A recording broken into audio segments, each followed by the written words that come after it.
नमस्कार, राधे राधे। आज बात करेंगे आखिर अंतरिक्ष में ईश्वर है कहाँ। हम यहाँ पर भगवान की नहीं बल्कि ईश्वर की, परमात्मा की या ब्रह्म की बात कर रहे हैं। वर्तमान में लोग भगवान शब्द को ईश्वर से जोड़ते हैं। कोई मनुष्य देवता या भगवान बन सकता है, लेकिन ईश्वर या परमात्मा कोई नहीं बन सकता। वेद कहते हैं कि ईश्वर अजन्मा है, अप्रकट है और निराकार है। वही है अनंत, जो अंतरिक्ष में अरबों योजन दूर सत्यलोक में रहकर भी सर्वत्र व्याप्त है, जैसे सूर्य और सूर्य का प्रकाश।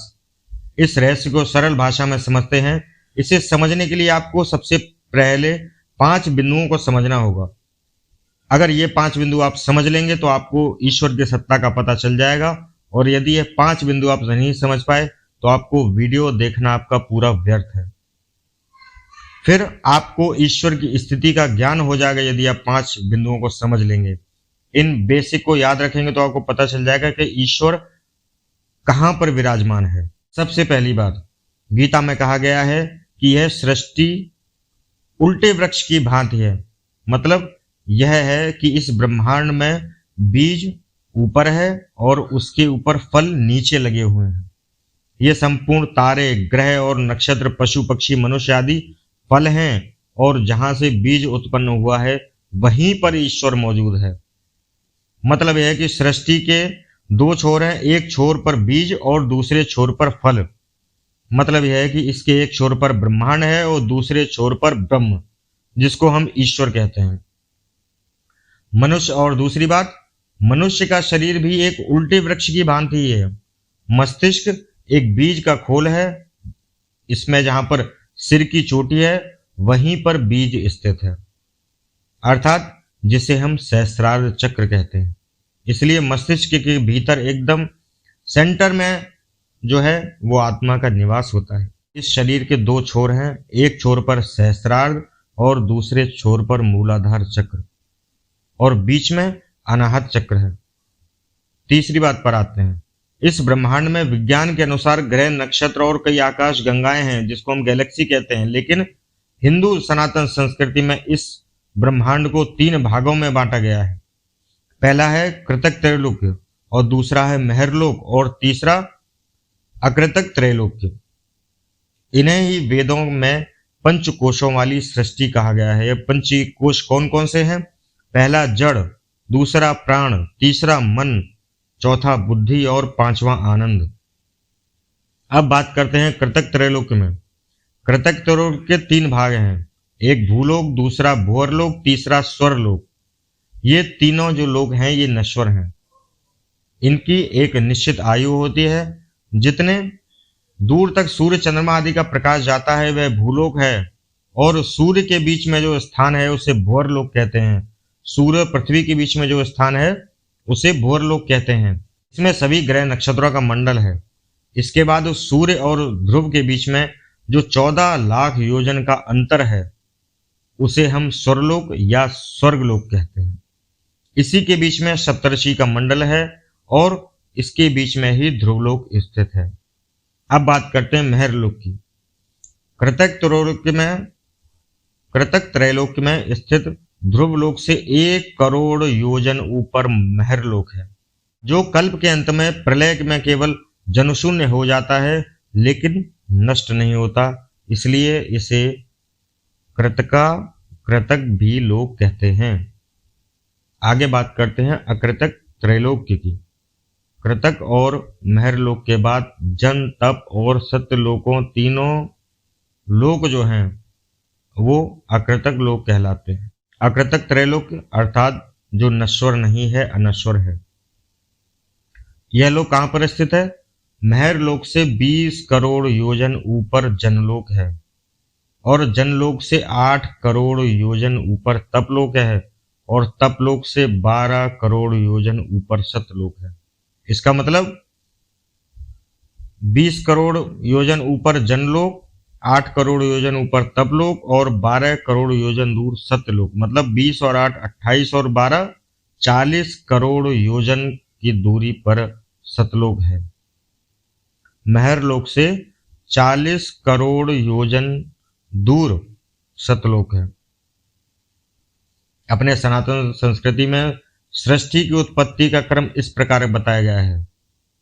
जो अनंत ईश्वर से महत की उत्पत्ति हुई और महत से अंधकार जन्मा और अंधकार से आकाश और आकाश से वायु, वायु से अग्नि और अग्नि से जल, जल से पृथ्वी, पृथ्वी से औषधि और औषधियों से अन्न और अन्न से वीर और वीर से पुरुष, अर्थात इस शरीर का जन्म हुआ है। और पुरुष का अर्थ है यहाँ मनुष्य या इंसान नहीं है, बल्कि जो भी शरीरधारी है वह पुरुष है।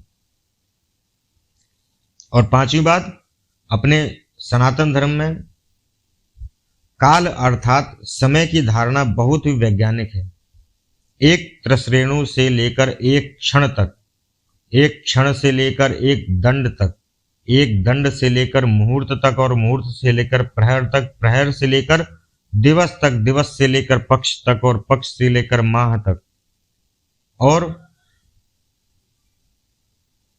2 पक्ष का एक महीना होता है, 2 माह का एक ऋतु होता है और 6 माह का एक अयन, 2 अयन से एक वर्ष, 1 वर्ष से देवताओं का एक दिन, देवताओं का 12,000 वर्ष का एक महायुग होता है और 71 महायुग का एक मनवंतर, 14 मनवंतरों का एक कल्प और एक कल्प अर्थात ब्रह्मा जी का एक दिन। इतना ही दिन होता है ब्रह्मा जी का एक कल्प का, और एक कल्प की रात होती है, मतलब 2 कल्पों की उनके दिन रात मिलाकर एक अहोरात्र पूर्ण होता है। इसी तरह महाविष्णु और शिव की समय की कल्पना करना बहुत मुश्किल है। अब बात करते हैं कि ईश्वर कहाँ रहता है, जो हमने पहले आपसे जो हेडलाइन में आपको लिखा है।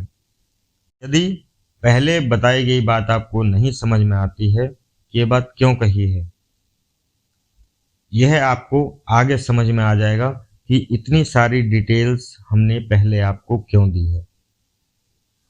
आपने भौतिक और गणित विज्ञान में आयाम अर्थात डायमेंशन के बारे में पढ़ा होगा। वैज्ञानिक कहते हैं कि ब्रह्मांड में 10 आयाम होते हैं, लेकिन मोटे तौर पर हमारा ब्रह्मांड त्रिआयामी है। पहला आयाम है ऊपर से नीचे, दूसरा आयाम दाएं से बाएं और तीसरा आयाम आगे से पीछे। इसे ही हम 3D कहते हैं।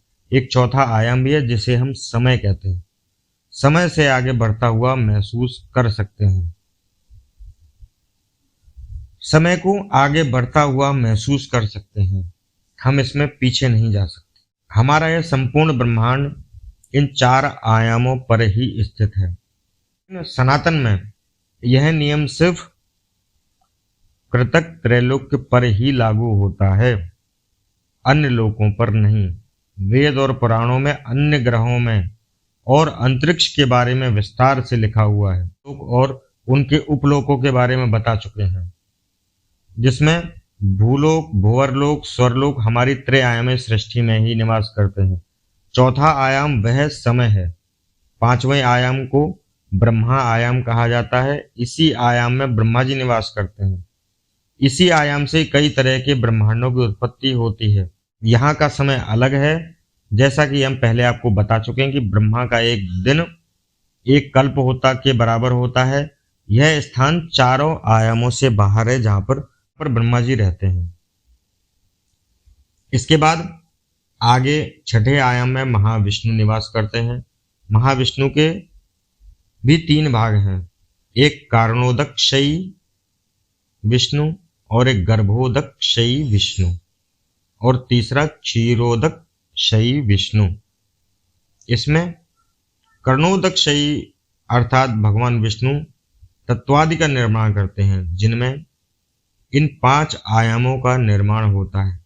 इससे ही महत कहा जाता है, और जिनके उदर में समस्त ब्रह्मांड है तथा प्रत्येक श्वास चक्र के साथ ब्रह्मांड प्रकट तथा उसका नाश होते रहते हैं। दूसरे हैं गर्भोदकशयी विष्णु, जिनसे ही ब्रह्मा का जन्म होता है, जो प्रत्येक ब्रह्मांड में प्रविष्ट करके उसमें जीवन प्रदान करते हैं और जिनके नाभि कमल से ब्रह्मा उत्पन्न हुए। उनके बाद तीसरे हैं क्षीरोदकशयी विष्णु, जो हमारी सृष्टि के हर तत्व और परमाणु में भी विलीन है, जो परमात्मा के रूप में प्रत्येक जीव के हृदय में और सृष्टि के प्रत्येक अणु में उपस्थित होकर सृष्टि का पालन करते हैं, उन्हें हम कहते हैं गर्भोदक श्री विष्णु।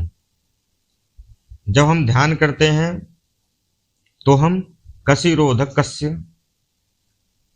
विष्णु को महसूस करते हैं। जब हम इसका ज्ञान पा लेते हैं तो हम भौतिक माया से बाहर आ जाते हैं। इसी से हम परमात्मा को महसूस करते हैं। जब व्यक्ति ध्यान की परम अवस्था को प्राप्त होता है तब इन्हें या इनके आयाम को महसूस कर सकता है। इसके बाद नंबर आता है 7वें आयाम का, जिसे सत्य आयाम ब्रह्मा ज्योति कहते हैं। ब्रह्म नहीं, ब्रह्म ज्योति। जैसे सूर्य की ज्योति होती है, इसी आयाम में समाया है।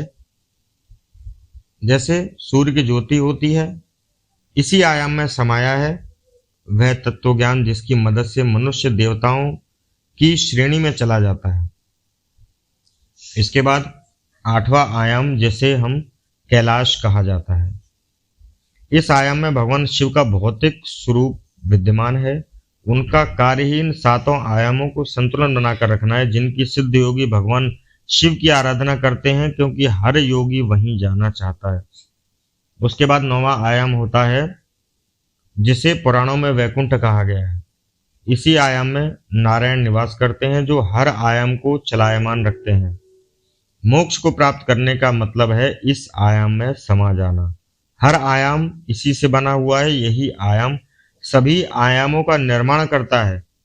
मोक्ष की प्राप्ति कर हर आत्मा शून्य में विलीन होकर इन आयामों में लीन हो जाती है। इसके बाद नंबर आता है 10वें आयाम का, जिससे अनंत कहा गया है।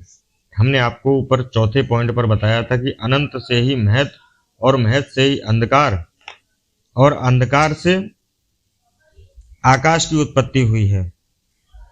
यह अनंत ही परम सत्ता परमेश्वर अर्थात परमात्मा है। ईश्वर या ब्रह्म है। संपूर्ण जगत की उत्पत्ति इसी ब्रह्म से हुई है और संपूर्ण जगत ब्रह्मा विष्णु महेश शिव सहित इस ब्रह्म में ही लीन हो जाता है। यह एक जगह प्रकाश रूप में स्थिर रहकर भी सर्वत्र व्याप्त है। यही सनातन सत्य है। इसमें वेदों के अनुसार 24 प्रकार के आयाम समाये हुए हैं। और आगे बात करते हैं कि मनुष्य वहां पर क्यों नहीं पहुंच सकता है। इस ब्रह्मांड में तपलोक से 12 करोड़ योजन ऊपर सतलोक है। उसके पार अनंत ब्रह्म है। वहां मनुष्य किसी यान के द्वारा भी नहीं पहुंच सकता है, किसी भी प्रकार से नहीं पहुंच सकता है, क्योंकि वह 10वां आयाम है।